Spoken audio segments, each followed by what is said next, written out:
Good morning, everybody. This is Statistical Computing and Machine Learning. Nicholas Zabaras is speaking here. So we continue on our lecture on the conjugate Bayesian analysis for the Gaussian distribution, and we will discuss both the univariate and multivariate case.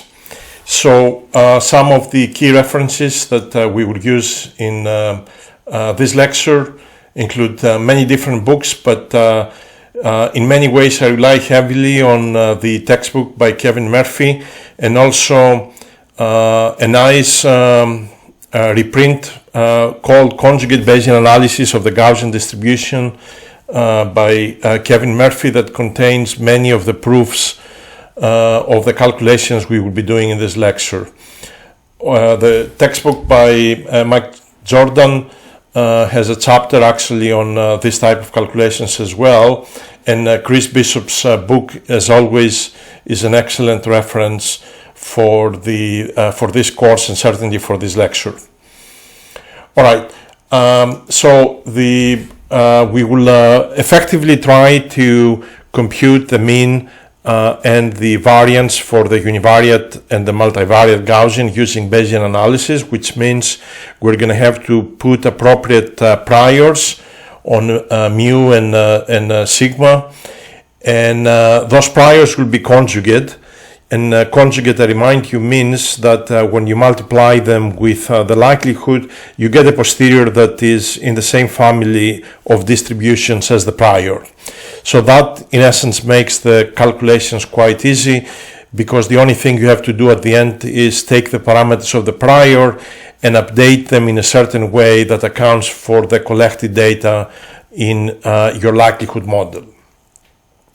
Now, I have to give you a warning that much of the calculations we're going to have to do in this lecture are lengthy. They are very prone to doing mistakes, which means that possibly some of my formulas they're wrong, either because they were typed wrongly or because they were extracted from references that they were wrong, or maybe because my calculation was wrong, right? All of the above are possible. So certainly I have tried to make an effort to eliminate any mistakes. So if you see anything that doesn't look right, please bring it to my attention, and we will correct this in the PDF of the slides that will be linked with this video. Okay, by the way, certain, if not most of the references that provide this type of calculations, they also have many typos. So when you cut and paste these formulas and you use them in your computer programs, be aware that maybe you're using a formula that is not quite right. Okay, so the goals for today's lecture will be to familiarize ourselves with conjugate Bayesian analysis for the mean and the variance for the univariate Gaussian.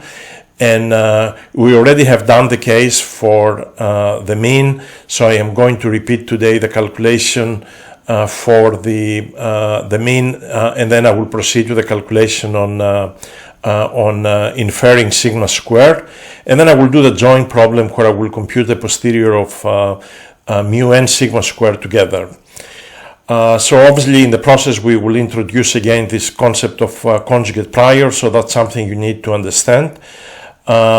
We will push some of these priors to what's called the uninformed regime, so we're going to make them uninformed priors, so you need to understand what that means.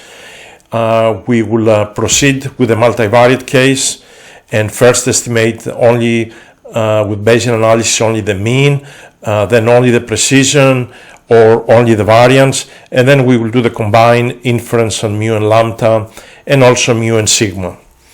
Again, some of the algebra is going to be lengthy, but I think what is important to extract from the lecture today is the procedure to get the results that we will show you, but also to understand some of the fundamental concepts and how to use the results that are obtained from this lecture. Okay, So let me remind you a little bit on what we have seen up to now. So we introduced this concept of a posterior distribution that effectively was nothing else but utilization of the Bayes rule for inferring the parameters theta given some data x. So let me just write down directly how Bayes rule looks like. To infer theta given some data x, we need to know the likelihood, the probability of the observations given the parameters theta. We have to introduce some prior model pi of theta, and as we talked, m of x is a normalization factor, is the integral basically on the numerator in the parameters theta. So m of x is given by this nice formula that you see on the bottom. I remind you that I emphasize that a key ingredient of Bayesian analysis is not simply to calculate the posterior of theta, but to actually use this posterior to do predictions. And in many ways, when your calculations stop with this posterior, it is questionable actually if your methodology is fully Bayesian. So fully Bayesian really means to do predictions, and predictions require what is called model averaging, where the averaging is over all possible number of parameters theta that are coming from the posterior that you see on the top of this slide. Now, we will talk more about point estimates, but I remind you, if you compute the posterior, you can actually, rather than exploring the whole posterior, you can use point estimates, and one of them was the maximum a posteriori estimate, MAP, which is the theta that maximizes the log posterior. And in many ways, you can see that this is sort of a regularized form of the MLE estimate, because the log likelihood now is augmented with a log prior, but this is what we call the MAP estimate. Another point estimate is the posterior mean, so it is nothing else, as the word says, is the mean of the posterior distribution, and in many ways it is more useful in practice than the MAP estimate, but unfortunately people use the MAP estimate more often because it's easier to compute the MAP estimate than the posterior mean. But again, keep in mind the posterior mean may be a much more useful point estimate, summarizing everything you know from your posterior distribution with a point estimate. You can also define quantiles for the posterior. So for example, if you are interested to find the probability of theta being greater than some value a, you simply have to integrate your posterior from a to infinity. Now that integration may be not a trivial thing to do, but as we will see, Monte Carlo methods can come to play a role here, and if in some sense you can get samples out of this posterior, then it's easy to approximate this integral. And actually most of the other terms that you see on these slides and in this lecture, you can do that with Monte Carlo methods. Okay, we talk about the predictive distribution, and the predictive distribution is the probability of observing data x hat given the fact that you already have observed data x, right? We did a little derivation, and we saw that the predictive distribution is the integral in the parameter space of the likelihood times the posterior. All right, the likelihood times the posterior. And the only thing that it was not tricky, but something that you have to think about it is we had this term here when we use the product rules of probability. We had this likelihood expressed in this form, and we said, well, this is exactly equal to this f of x hat given theta. The reason is that if you know theta, then your likelihood is completely defined and you don't need to know anything about your previous data. Okay, so theta summarizes basically everything you want to know about your likelihood, and so this term here was approximated with f of x hat given theta. We also discuss a little bit the differences of this from this marginal term corresponding to x hat, and I remind you again with the equation on the bottom, the marginalization so the probability of the data basically, right, involves an integration, but this term inside the integral is the prior. In the predictive distribution, we have the posterior. Okay, the posterior given our data x, and this is the likelihood of our potential future observations x hat given theta.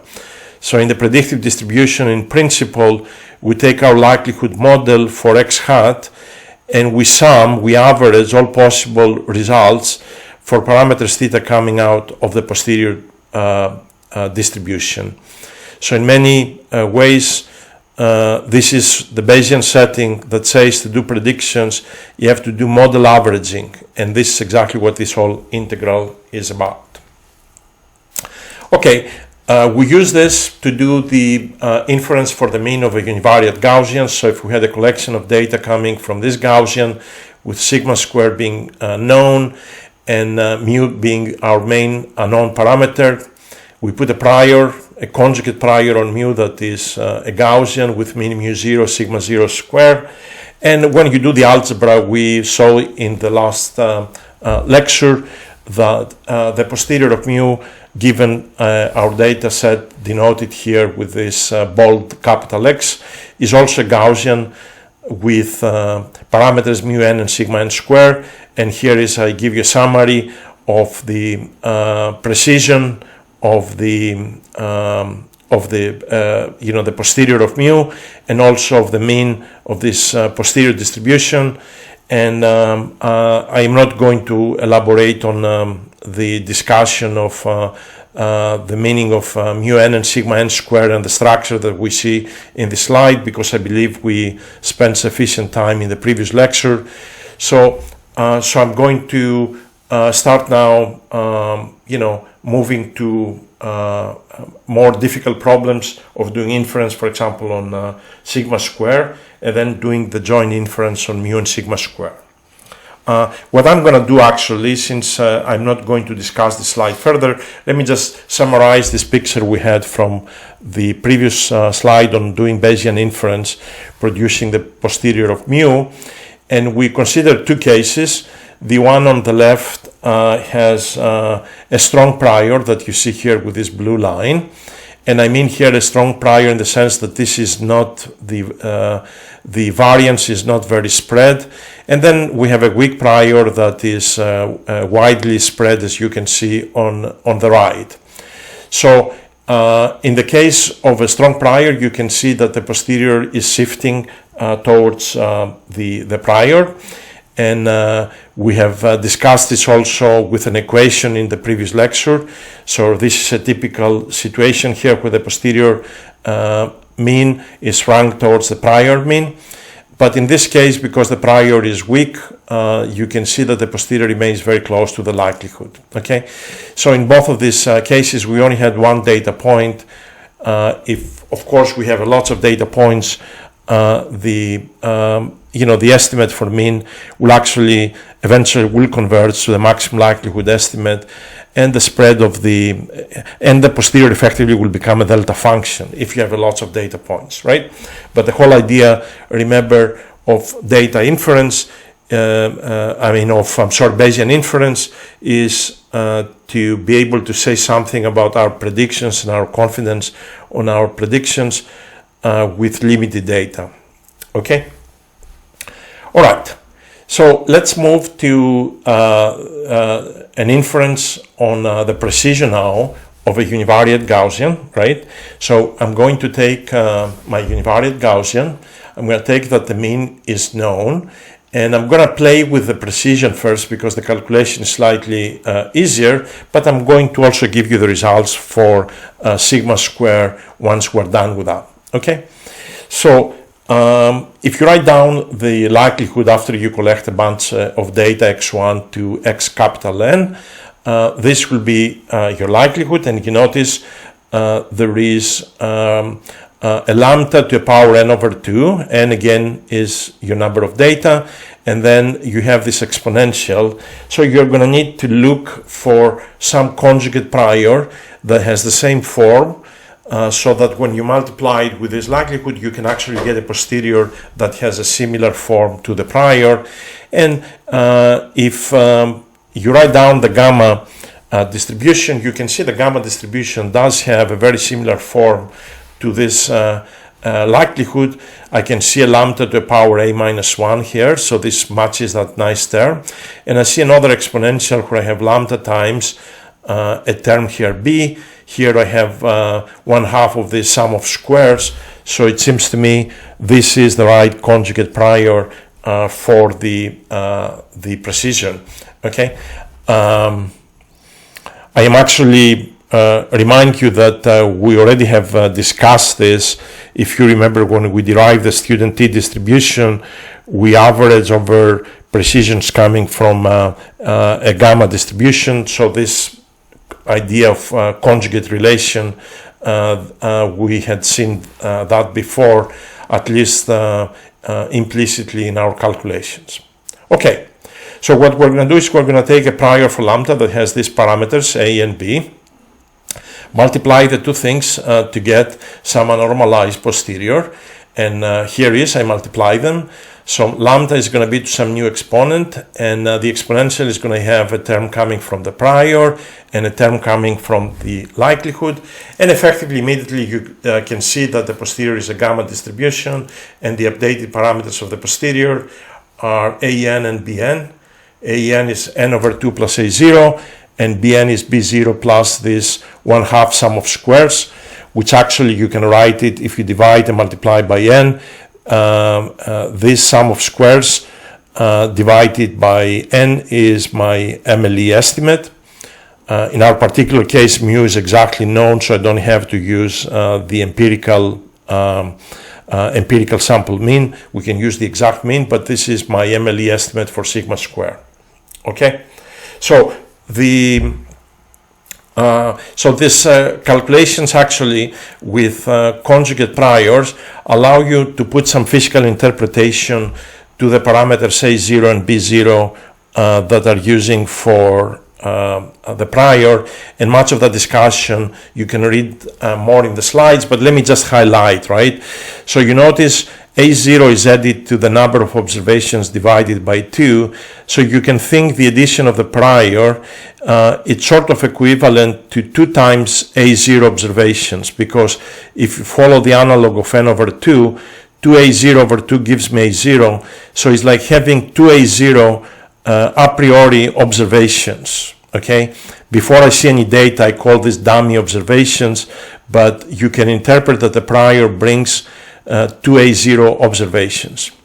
And similarly, if here you notice that the prior, the data, each of them contributes a sigma square over 2 to bn, and I have this form n over 2 times sigma square. So in principle, you can look at b0 as being 2 times a0 dummy observations divided by 2 times some a priori variance that each of these dummy prior measurements brings on, and you can actually compute that then that each prior measurement brings a variance that is sigma square divided by a0. I think this discussion and these calculations, I can see them, they're given on this slide, right? So if you set b0 as 2a0 over 2 times sigma square, 2a0 again, because this is the number of prior observations that we computed from this term here. So we can see the variance its a priori observation brings is actually b0 over a0. You don't really need to know this attached physical meaning to the prior, but just keep in mind that in the context of these conjugate priors, it is very common to be able to put such an interpretation on the parameters of the prior. You cannot do this with non-conjugate priors, but with conjugate priors, in particular from the what we will call later on the exponential family, we will see that this is always the case. All right, so you can actually summarize the same results, and instead of lambda, you can do Bayesian inference on the variance sigma square, but instead of using a gamma distribution for lambda, now you're going to have to use an inverse gamma distribution. And I remind you that if if lambda follows a gamma distribution with parameters A, B, then sigma square follows an inverse gamma distribution with parameters A and B. Okay, we already have shown this in an earlier lecture. So in this case of Bayesian inference for sigma square, the posterior is going to also be an inverse gamma and is going to have updated parameters A n and beta n. And again, you can look in textbooks to find the results for that, but the statement on the bottom is sufficient to actually give you the answer that you need if you want to do Bayesian inference on sigma square. I cut it and pasted here from the tables from Gelman et al., the Bayesian data analysis textbook, for the formulas for the gamma and inverse gamma distribution, giving you the mean, the variance, the mode. These formulations can be very handy because everywhere we will see gammas and inverse gammas. So when you want to do different algebra or to see what the formulas are, in case you forgot, you can consult this type of tables. Okay. So we said that for this gamma distribution, we can use, for sigma square, we can use a prior that is an inverse gamma, and there is a particular form of that inverse gamma prior that is very popular in Bayesian analysis for sigma square. So I take the time here to give it to you as a special form, because this is more or less what you will see in papers and textbooks. So the this distribution that you see, it is an inverse gamma distribution that has parameters A and B that they are nu 0 over 2 and nu 0 sigma 0 square over 2, and it's called the scale inverse chi-square distribution. Okay, the scale inverse chi-square distribution, but it's really nothing else but an inverse gamma distribution with these particular parameters that you see here. And I'm writing this distribution explicitly by not paying any attention to the normalizing factors. I only take the terms on sigma square. So it looks like this. Nu 0 is called the strength of the prior, and sigma 0 square is encodes, if you like, the value of the prior. So if you use this to be your prior on sigma square, you can actually see immediately when you multiply with the likelihood that the likelihood times the prior gives you a posterior that looks identical to the scale inverse chi-squared, except the fact that nu 0 and sigma 0 square have now been updated to nu subscript n and sigma square subscript n, and the updates are given here. So you can see the reason why people like to use this scale inverse chi-square distribution with these updated parameters for the inverse gamma, because the update formulas for nu and sigma square are very easy, and there is some intuition actually in the format of these formulas. So the strength of the posterior is the strength of the prior plus the number of measurements, so that's very nice. And then also you can see that the posterior sum of squares, which is nu n times sigma n square, is the prior sum of squares plus this the sum of squares, okay, coming effectively from your data likelihood, if you like. Okay, so very intuitive sort of interpretation of the results, and that's why this is a very famous prior for sigma square. And don't forget about this, because I am going to use these formulas later on, and actually when we derive the multivariate case, we will do a comparison with what you see on this slide. Now, let me just say before I move to the next slide that if you take nu 0, the strength of the prior, to be equal to 0, all right, so if you take nu 0 to be equal to 0, this term here will become 0, exponential of 0 gives you 1, this thing is 0. So what the prior becomes 1 over sigma square. And I want you to remember, because this is the uninformative prior for sigma square that is being used in practice. Okay, so P of sigma square is 1 over sigma square. Okay, it's 1 over sigma square. This is very useful, and obviously this you may think of it as not being a proper prior. However, remember, even if you have a prior that is not proper, so a prior that you cannot actually even normalize it, if somehow you multiply it with data likelihoods for a certain number of data, in this case, for example, 2 data points, you can show that the posterior is a proper posterior. Okay, but this is the uninformed limit of the scale inverse chi-square distribution, or of this inverse gamma distribution with the parametrization that you see on the top of this slide. Okay, there is a nice schematic showing some results. So if you take an uninformative prior, the way I indicated in the previous slide, this is the form of my prior, exactly what I had before, and then you use 2, 5, 50, and 100 data points. You can see what happens to the posterior as you collect more and more data points, and this is the final posterior for after observing 100 data points. In case the notation on this slide is weird, let me just say that this slide introduces the one-dimensional inverse Wishart distribution, and for now, because we will cover this for the multivariate case, just remember that here what we're using is this inverse gamma distribution with parametrization, parameters nu over 2 and s over 2, and this is what we call the scale inverse chi-square distribution.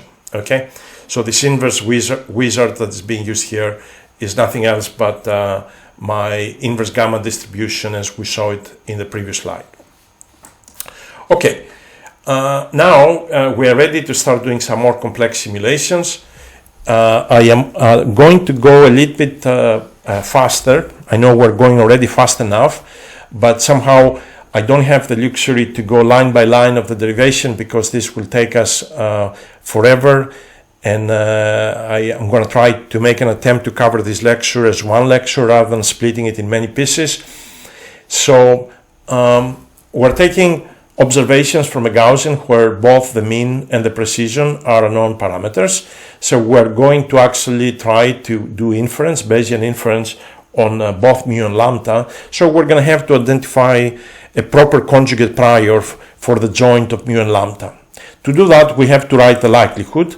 So when you take your univariate Gaussians, so each data point comes from this Gaussian, you multiply all of them together somehow.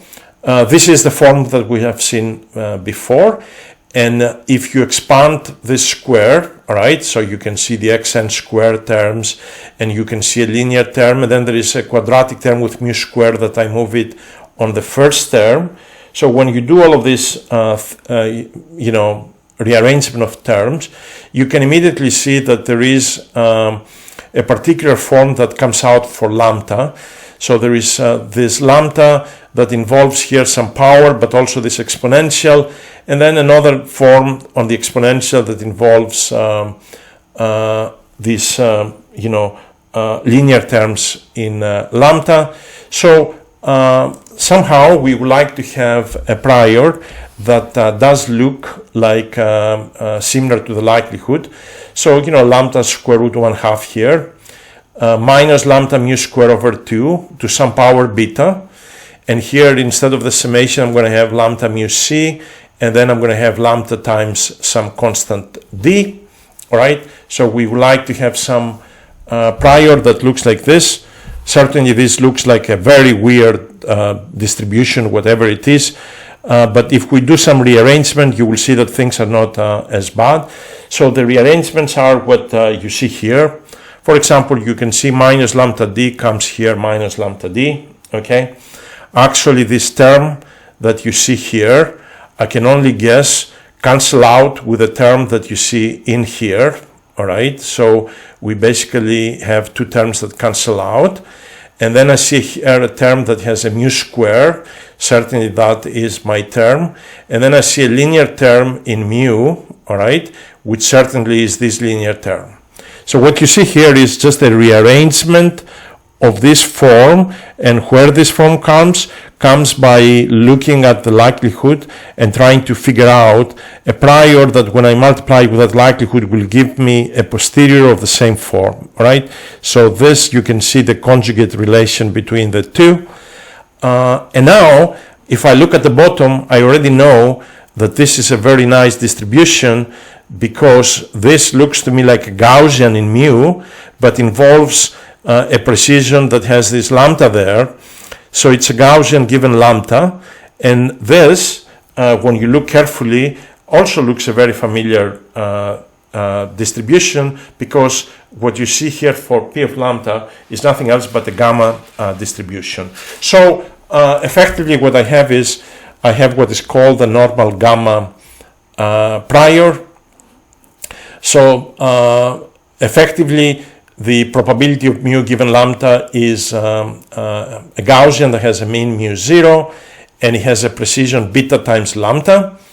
And then I have a prior for gamma that is a gamma prior with parameters a and b. And I put the particular values corresponding to the derivation that we did on the top. But effectively, when you summarize this, you will need a mean, you will need this beta coefficient that multiplies the precision, and then you need the parameters a and b for the gamma distribution.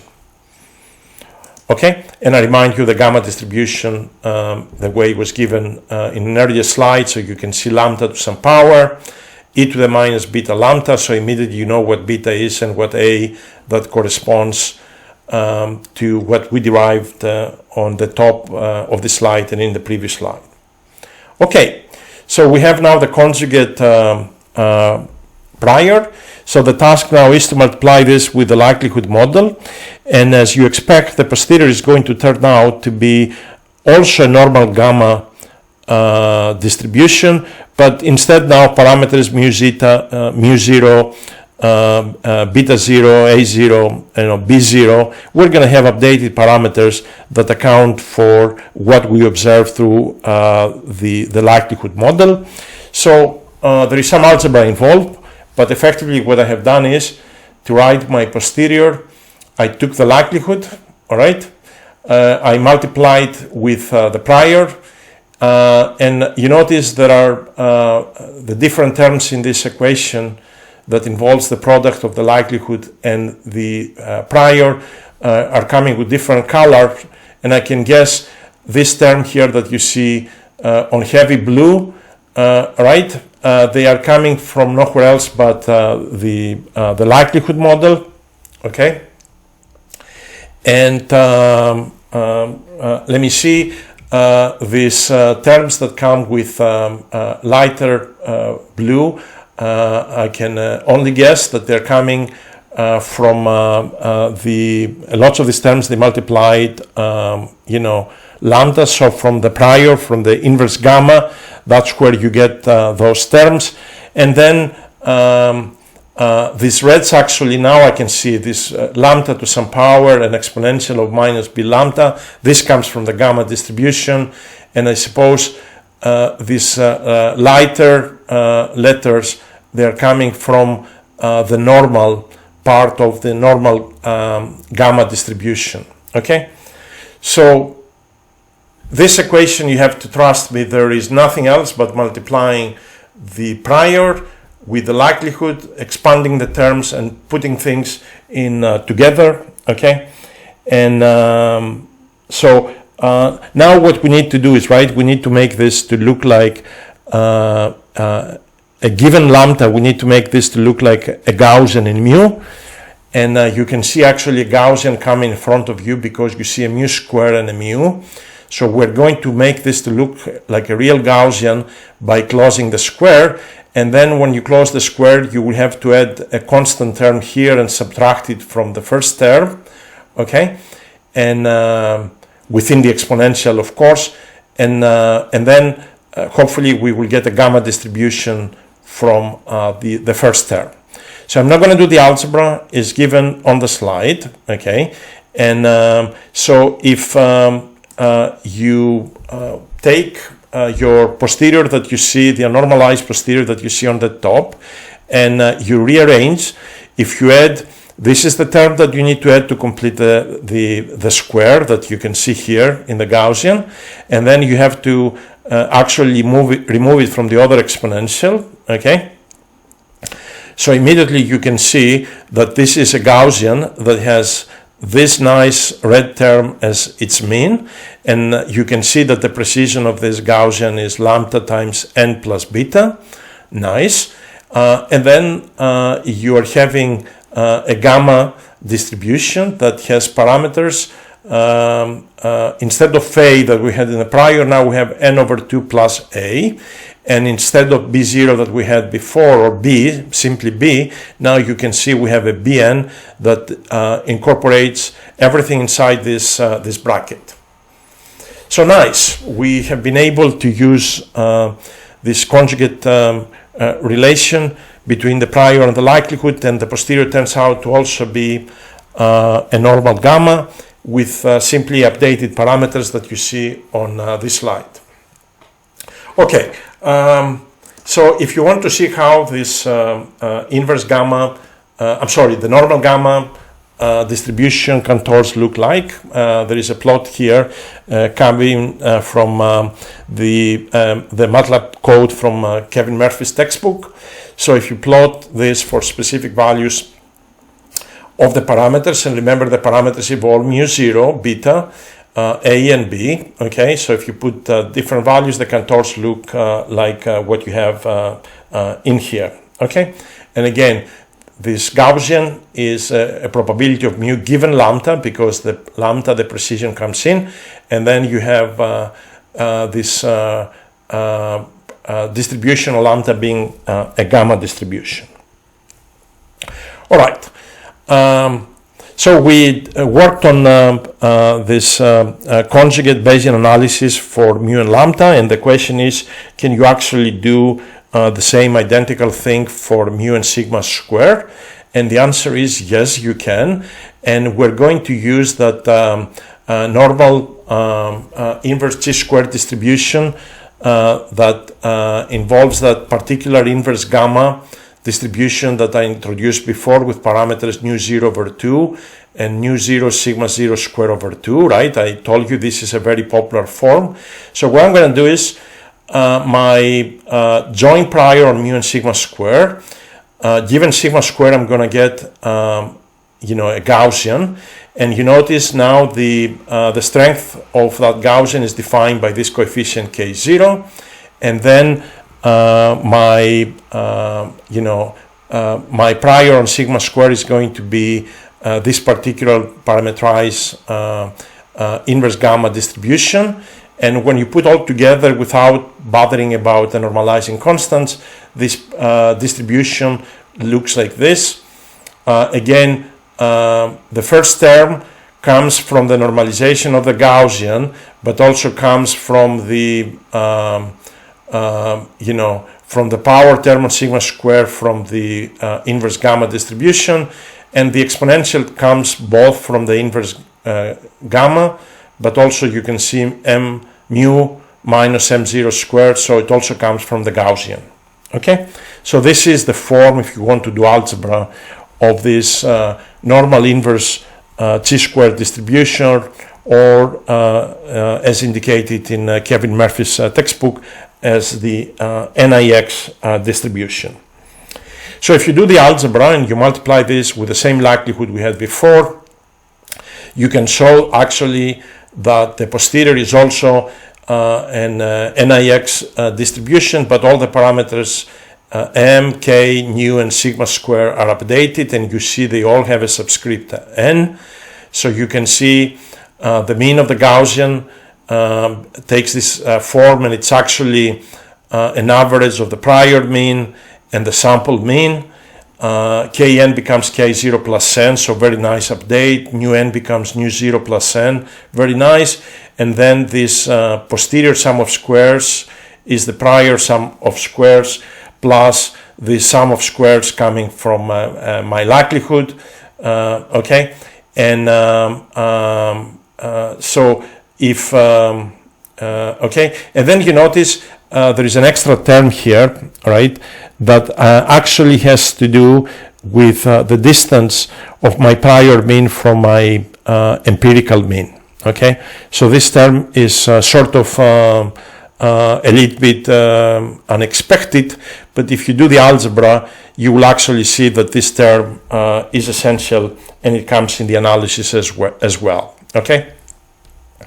Now, I am not giving you the the complete derivation of this, but you have to trust me, and you may have to do this as a homework. If you take this conjugate prior, you multiply it with the likelihood that we have seen in a previous slide, and you arrange properly, you come up with this wonderful form that does Bayesian inference. It gives you the posterior of the joint of mu and sigma square. Okay. Now, if you have the joint posterior of mu and sigma square, somebody can ask, actually, can you compute now the marginals of mu and the marginal of sigma square? And the answer is yes. So if you want, let's say, to compute the marginal of sigma square, what you need to do is you need to integrate mu out. And because this distribution is this Gaussian times this inverse gamma, effectively this thing will disappear when you integrate in mu. So you actually, without surprise, the marginal posterior of sigma square comes to be an inverse gamma distribution with parameters nu n and sigma n squared that you can see on the bottom. And if you want the posterior mean using the formulas for this inverse chi squared distribution, actually this is the formula for the mean of the marginal of the posterior marginal of sigma square. Okay, so be careful here with the notation. This is a marginal, right? There is only sigma squared. We have integrated mu out, and this marginal is a posterior, right? Given my data d, right? This is my full posterior. Certainly, when you compute, let's say, moments of the marginals, don't expect that those moments will coincide with the estimates that you get when you work with the joint posterior of mu and sigma squared. The answers will be different. Okay, actually, let me just go back to the picture that we went very fast. So what you see in this picture is this normal inverse chi-squared distribution being plotted for different strengths. So I'm plotting here jointly mu and sigma square, and the strengths start from 1, 5, and then I also see I'm changing nu 0 from 1 to 5, and you notice K0 expresses, K0 basically comes in the variance in the normal part of the Nix distribution. So basically K0 counts for how strongly we believe on the prior mean mu 0. So when K0 increases, the distribution gets narrower in mu, all right, and you can see it in the schematic. Below the schematics, by the way, you can see the contours of this distribution, and as Kevin Murphy notices in his textbook, they look like basically squashed eggs in some sense, okay, with some imagination. And then again, this nu 0 counts on how strongly we believe on this prior variance sigma 0 squared, and so when we increase nu 0, the strength of our belief increases, and you can see this on the third plot. All right. So again, this normal inverse chi square gives me a conjugate prior for mu and sigma square, right, to a likelihood that follows the Gaussian model. Can we compute for this model the the posterior marginal of mu? The answer is yes, and I have to tell you the calculation is a little bit more involved, and the answer comes to be a student t distribution.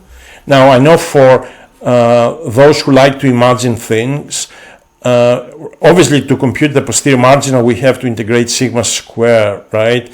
And if you remember, when we define the student t distribution, we average overall possible precisions. So don't be surprised that this integral again here, when we integrate sigma square, it gives me a student t distributions with mu n degrees of freedom with this mean, and this is, we call it the variance, even though it's approximately equal to the variance that is given by sigma n squared over kn, okay? And I remind you the properties of the univariate student t distribution. So I can do actually further calculations. I can compute using my posterior mean of mu and sigma square. I can compute the predictive distribution. That will be an integral in mu and sigma square. And not surprisingly again, the predictive distribution also comes to be a student t distribution, and I'm going to refer to these parameters here, sigma square over kn and sigma square times 1 plus kn over kn later on, because when we do the multivariate case we will see actually that when we take the dimensionality to go to 1, we will actually be able to recover these formulas, okay? So in case I forget to mention this, the multivariate case will actually collapse to this univariate case later on.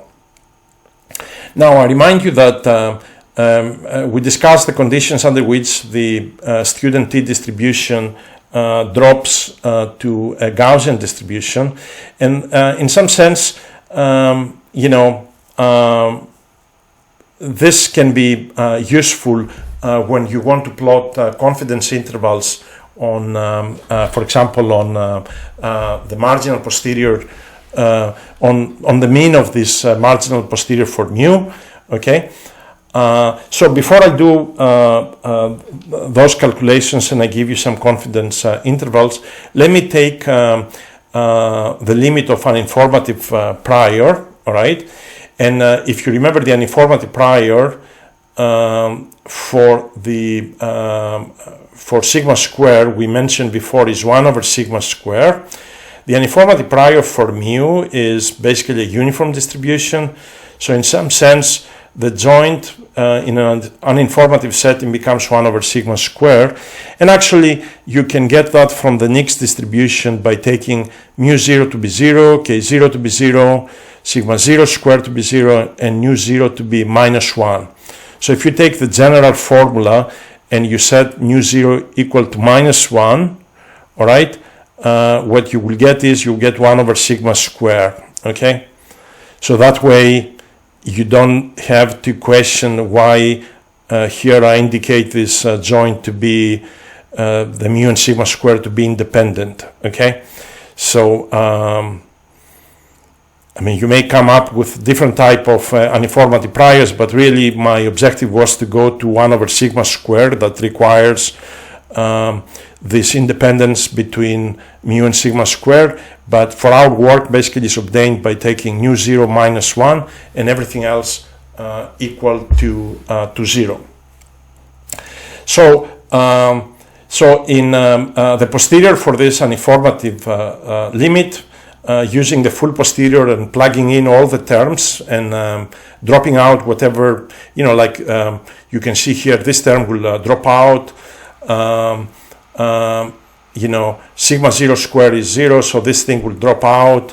So the only thing that you're going to get on the sum of squares here will be this term coming from the likelihood. So the posterior, basically, if you plug in everything properly, all the values take the following form. The mean, mu n, becomes the empirical mean, kn becomes capital N, nu n becomes n minus n, and Sn squared becomes S squared, where S squared is the unbiased version of the sample variance. Okay, you remember this formula, or if you want to write it directly in terms of the bias form of sigma square MLE is like that. And let's check one of these formulas, right? It says here nn equal n cap minus 1. Remember, nu 0 is minus 1. So if you look at the general formula, nu n will become n minus 1. That's what I have. And it says kn equal to n, which is true because we took k0 to be equal to 0, so kn equal to n. So in this case, the posterior becomes, this takes these particular values, okay? And we can actually, summarize it even better by putting explicitly all the parameters in, okay? So this is the predictive distribution. It's a student t with n minus 1 degrees of freedom.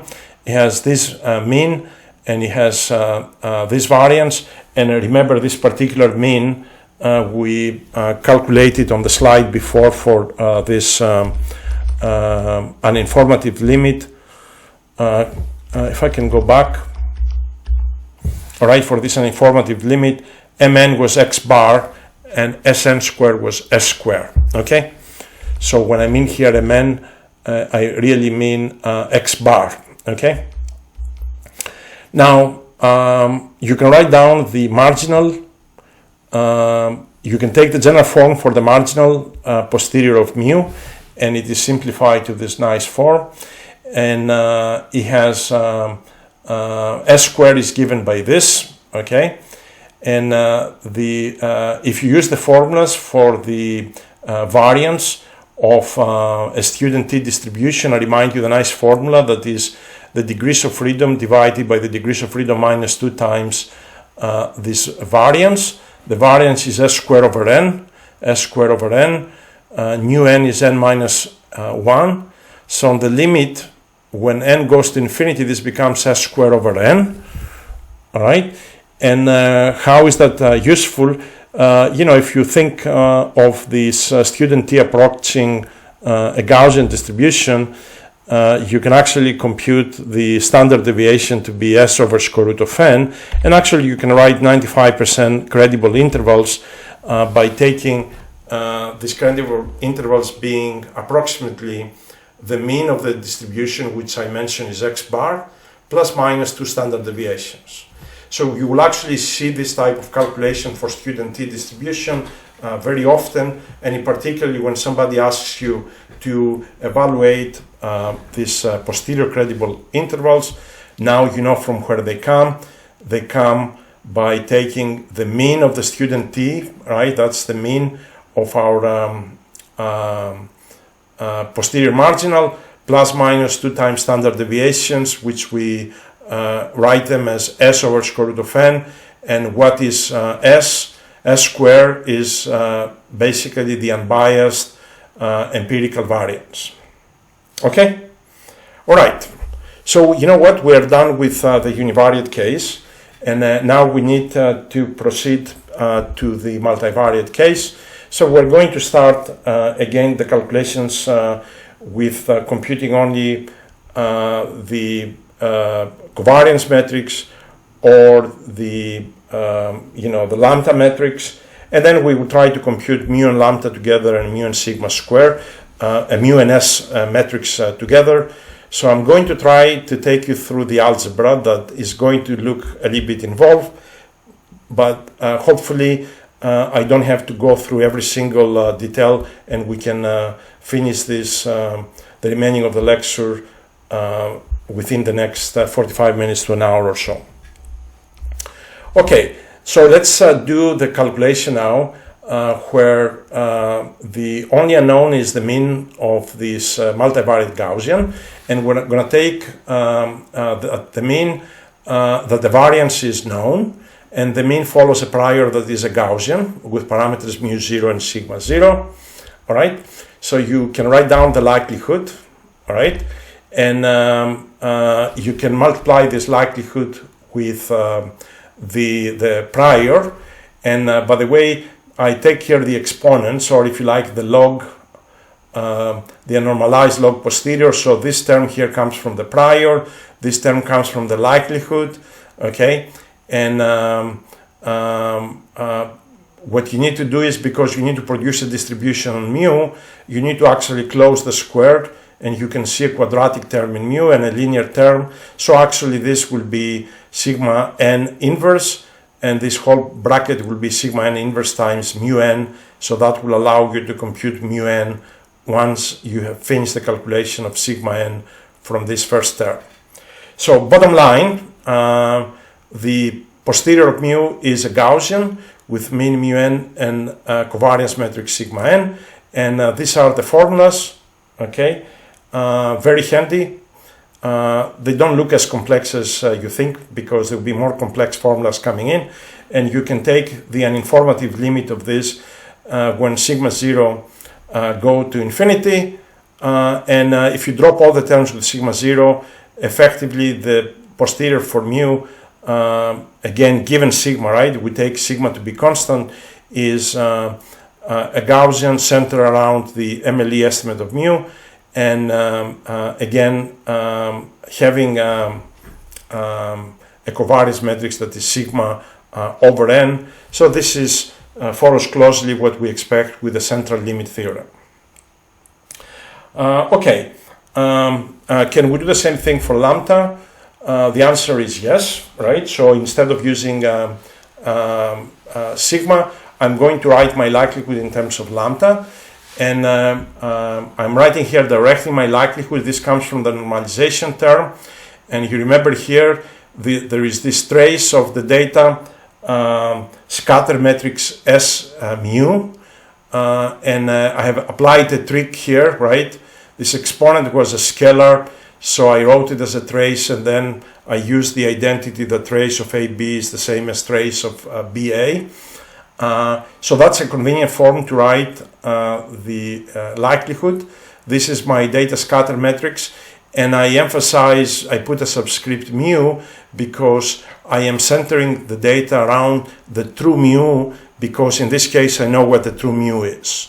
Later on, when we don't know the mu and we have to approximate this with x bar, we're going to write this data scatter matrix as S of x bar. All right. So don't have to tell you that the likelihood has to be looking similar to to my conjugate prior, and so the prior that we have to have some form that looks like this trace of something times lambda, which is here, and the determinant of lambda to some power, which is here. So this distribution is what is called the Wishart distribution. Okay. And the Wishart distribution is a distribution over symmetric positive definite matrices. It has a parameter matrix W0 that is symmetric positive definite of dimensions d by d. It has nu 0 is the degrees of freedom, and we need the degrees of freedom to be greater than d minus 1. This is the normalization factor, okay? And actually this term inside the normalization factor also can be identified as the multivariate gamma function. I am going to use this later on in follow-up slides. And obviously you have to appreciate that this Wishart distribution is generalization of the prior the gamma prior that we used before for the scalar precision when we work in the univariate case. And actually, it turns out, right, that when you multiply the likelihood with this Wishart distribution as a prior with parameters W0 and U0, the posterior for lambda is a Wishart distribution with parameters Wn and Un. And here is the formula that gives you the Wn given this data scatter matrix. And actually, you can recognize the result immediately, right? So Wn inverse will be this matrix plus that matrix when you multiply them, okay? And the degrees of freedom, when you multiply these two together, you can immediately see that is nu 0 plus n. So if you take d to be equal to 1, so if we have a scalar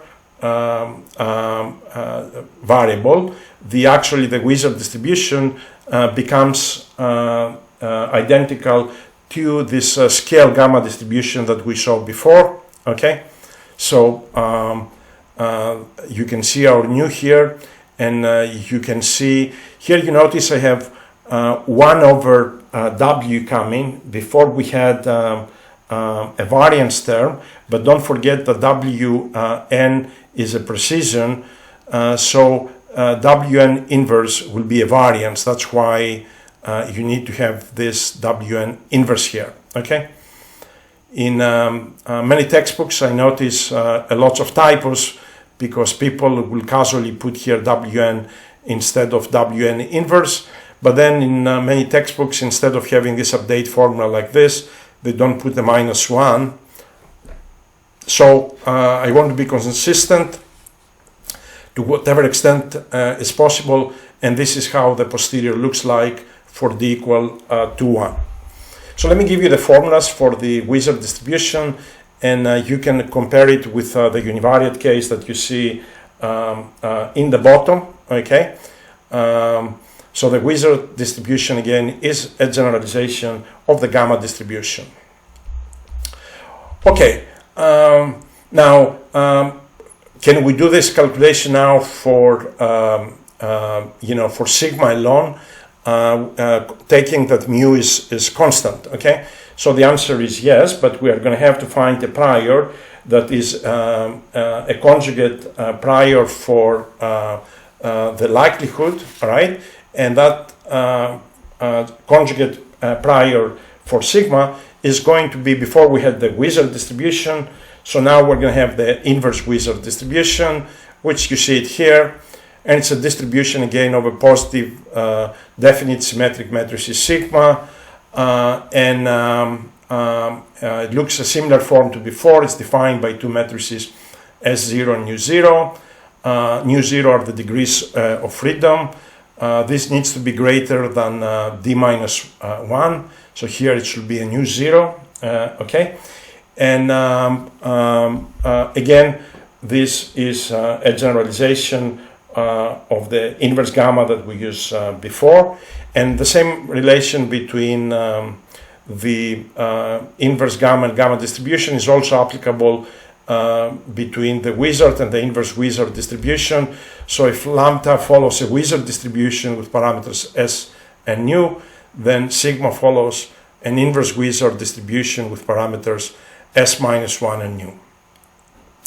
So this coefficient here, nu0, controls the strength of the prior, and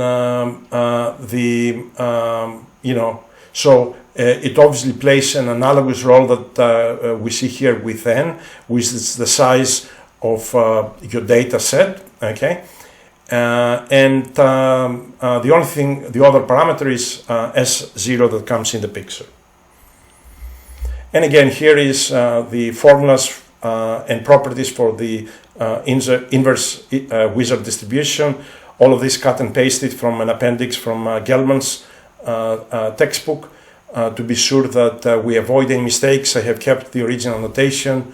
So this k that you will see in the slide is nothing else but the degrees of freedom d. Okay, so please take a note that k and d are one and the same thing, because I notice here I am using d, and in the rest of the slides I'm using d for the dimensionality of w. All right. So the Wishart distribution, I think this is, I'm summarizing some the formulas again. There is nothing new on these slides. I give you on the bottom the mean and the mode and the variance of lambda for the Wishart distribution. Okay, so you can use those formulas as needed. Okay, and again, the Wishart generalizes to many dimensions. The gamma distribution, the inverse Wishart, generalizes to many dimensions the inverse gamma distribution. Okay, if you multiply your your likelihood in terms of sigma with the conjugate prior for sigma that we established to be an inverse Wishart distribution, and you rearrange terms, the answer actually is immediate, very appealing, I may say.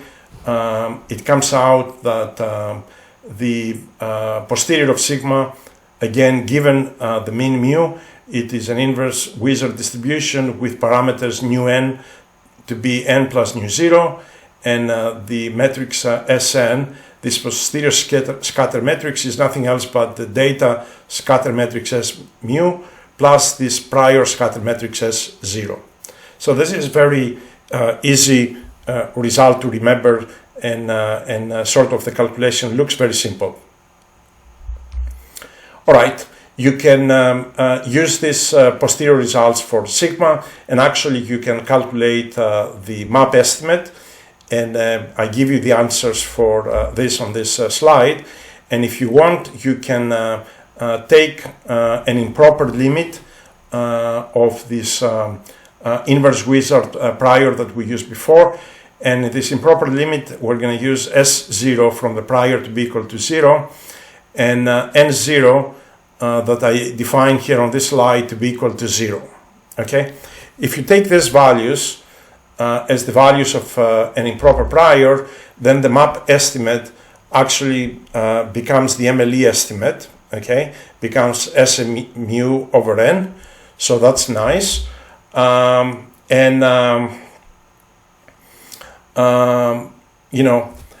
If you there is a possibility here, right? So if you take an approximation of the mean in terms of the empirical mean, right, then this scatter matrix S mu becomes the scatter matrix X bar, right? So here you take the quadratic of your distances from the empirical mean, right, not the actual mean, okay? And in this case, you can rewrite the map estimate with this nice formula. So if I take the map estimate that I had in here, okay, I can rearrange it and write it as a weighted sum of this prior mean, okay, and or actually even better, the prior mode, okay, because I'm working here with a map, right, which is the mode of the posterior. So this is the prior mode plus the MLE estimate, okay, and this parameter lambda is defined here as nu 0 divided by nu plus nu 0. How do I get this again? If you look your generic formula here, right, and the first term is S mu divided by n plus n0. So if you divide and multiply by n0 coming from your prior, this is your lambda, and this becomes 1 over lambda, okay? So the map estimate is a weighted average of the prior mode estimate of sigma plus of the MLE estimate, okay? So in many ways, this is similar to a formula that I highlighted in an earlier lecture, where you can see that the map estimate for sigma is shrinks towards the prior mode. Okay, so you can see because of this term here, the map estimate of sigma shrinks towards the prior mode. Now, a lot of people in the literature, they actually use the formula that you see on the top, but rather than using the lambda that I gave you based on a full Bayesian analysis, what they do is they compute lambda using cross-validation, and effectively what they say is, look, I have the MLE estimate, I know I have to shrink it a little bit towards the prior mode, the sigma 0, and they then compute lambda with some sort of cross-validation using their data set, okay? And I list you here a number of papers that provide estimates for lambda. And even beyond that, it is not uncommon this prior matrix S0 to be selected to be data dependent, okay, and be selected to actually be the diagonal of the MLE estimate of sigma. Remember the MLE estimate, right? The MLE estimate, you compute it from data. We have discussed this in an earlier lecture. So what is recommended here is to use S0. Actually, let me just go directly to use for prior mode. The diagonal of the MLE estimate for sigma, and because the MLE estimate is data dependent, right? So when we have here this prior mode to be defined this way. Now you can see a contradiction here, right? I have a prior mode, and still this prior mode is defined using data. This seems to violate everything we're learning about Bayesian analysis, where the prior is a hypothesis you do about your parameters before you see any data. Well, with that said, these data-driven priors, they are not uncommon in statistics, and they seem to work very well in several applications. They work very well for this problem, all right? But keep in mind, there is a paradox here that somehow this prior now depends on data.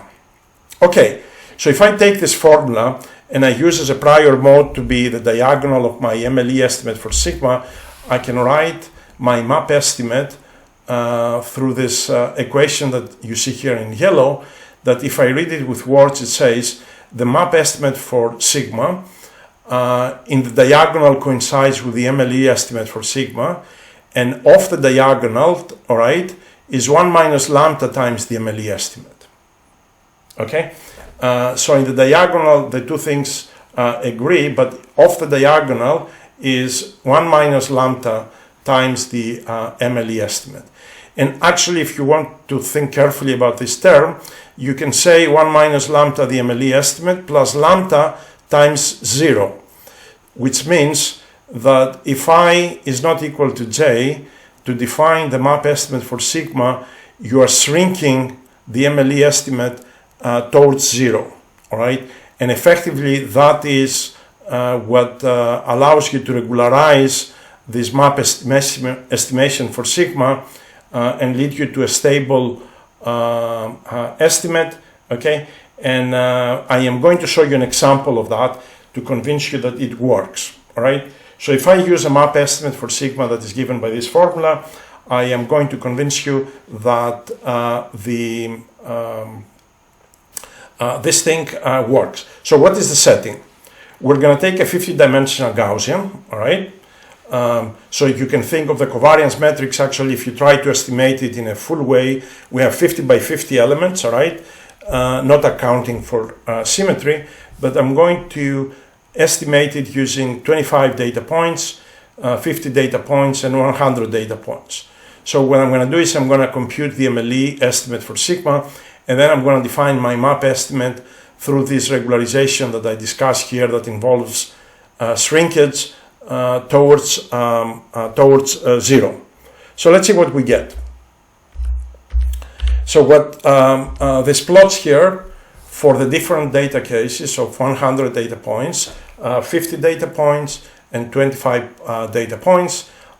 They plot the leading eigenvalues of the true covariance matrix, all right, and that is this black line, and this dotted red line is the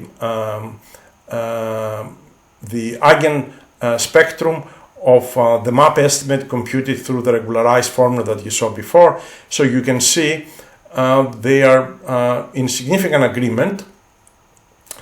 This dotted blue curve is basically the eigenspectrum of the MLE estimated sigma, and what this k is the condition number. All right, so k is the condition number that you get for the different matrices. K equal to 10 is for the true covariance matrix, k equals 71 is for the MLE, and you notice the K for the map estimate is very close to the K of the true covariance matrix.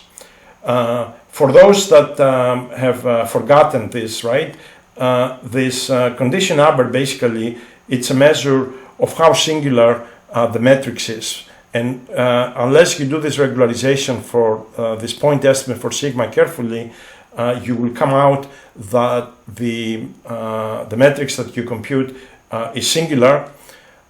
This K number also measures, if you like, the ratio of the maximum to the smallest eigenvalue. And if the matrix is singular, the minimum eigenvalue of the matrix is going to come to be 0, and that's why the matrix becomes singular. You cannot invert it, and you can see actually when you have less data and you do this estimation, the MLE estimate is further away from the true eigenspectrum of the true covariance or the map estimate, and you can see also the condition number for the MLE estimate. It's a huge number, so the estimate is very ill conditioned, but a little bit of regularization keeps this number close to the true condition number of the sigma matrix. And if you do this with even less data points, with 25, still the condition number for the map estimate is small, but for the MLE estimate is of the order of 10 to the power 17. Okay, so the idea here is what we have done is we computed, if I can go back, we computed in a rigorous manner the posterior for sigma given by this inverse Wishart distribution, and then for this inverse Wishart distribution we know what the map estimate is, so I wrote it down, and then I wrote a map estimate as a weighted average of a prior mode and the MLE estimate for sigma, and then we sort of generalize rather than doing a shrinkage towards the prior mode, we did a shrinkage towards 0, and this is the proposed shrinkage estimation for computing this map estimate for sigma, and it seems it works quite nicely. Even with limited data sets, we're able basically to recover the eigenspectrum of the sigma matrix quite accurately. So the map estimate is always well conditioned. We saw that the MLE, the condition number, can become huge. Okay, the eigenspectrum from the map estimate of sigma is very close to the true eigenspectrum of, or the eigenspectrum of the true matrix sigma. Now the eigenvectors are not shown here, but they are not affected as much. All right, but the eigenvalues are the critical element that defines the ill-postness of the covariance matrix, and that's what these plots are showing. All right, I realize that we are about 1 hour and a half in our lecture, and most probably it will take us more than what I was expecting to be able to complete the Bayesian inference for the combined mu and lambda and mu and sigma inference calculations. So what I propose is we stop here and we will continue this lecture on Tuesday. Okay, so we will continue on the same slide notes, starting with the inference on the joint of mu and lambda, and then the joint of mu and sigma. All right, so I will see you tomorrow. Bye.